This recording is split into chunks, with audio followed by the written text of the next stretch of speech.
Hello viewers, এখানে মাছগুলো দেখতেছেন উৎপাদিত মাছ কিভাবে করা হয় তার মাধ্যমে রয়েছে প্রসঙ্গভাবে আপনারা ভিডিওটা সম্পূর্ণটা দেখবেন। এখানে কই কাপ মাছ উৎপাদিত হয়ে থাকে। হ্যাঁ ভিউয়ার্স, আমাদের এখানে অনেক রকম কালার মাছ রয়েছে, যা বলা হয় বর্ণনা দিয়ে যাচ্ছি কই কাপ, সোনালী কাপ।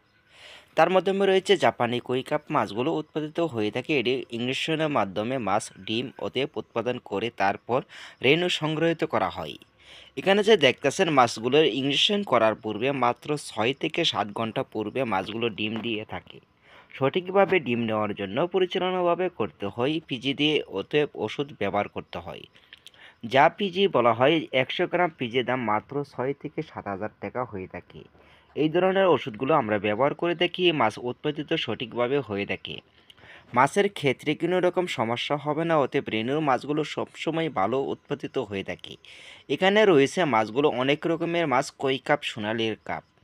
হ্যাঁ বিয়স, তার মাধ্যমে রয়েছে আমাদের এখানে পুকুরের মাধ্যমে মাছ উৎপাদিত করে তারপর হ্যাচারি থেকে উৎপাদন করে এবং কি গৃহস্থের মাধ্যমে মাছগুলো রেণু সংগ্রহিত করা হয়। সব সময়ের জন্য আপনারা যে কোনো সময় রেণু কিংবা পোনা কই কাপ রেণু অর্ডার করতে পারেন। ওতে পোনা সংগ্রহের জন্য আমাদের কাছ থেকে যোগাযোগ করতে পারেন, আমাদের টাইটেলে নাম্বার রয়েছে।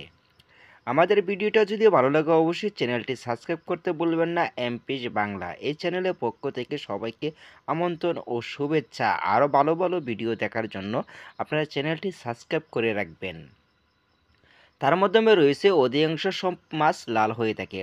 লাল মাছ ক্ষেত্রে লালে লাল এবং কি মিলাই করতে হবে। তার মাধ্যমে রয়েছে এই কই কাপ মাছগুলো এখানে রয়েছে 1.5 থেকে 2 কেজি মাছ ওজন হয়ে থাকে। এই মাছের রেণু উৎপাদিত হলে আপনার সংক্ষিপ্তভাবে আপনার পুকুরে চাষ করলে দেখা গেছে 3 থেকে 4 কেজি উৎপাদন করতে পারবেন এক একটা মাছ। তার মাধ্যমে রয়েছে হাইব্রিডের মাছের মাধ্যমে কোনো রকম কমতি নেই। মাছগুলো সঠিকভাবে পরামর্শভাবে আপনারা চাষ করে সফলতা হতে পারবেন। বিএস, আমাদের রেণু পেতে হলে অবশ্যই স্ক্রিনে থাকা নাম্বারে আপনারা যোগাযোগ করতে ভুলবেন না। এমপিস বাংলা, আমাদের ঠিকানা ময়মনসিংহ জেলা।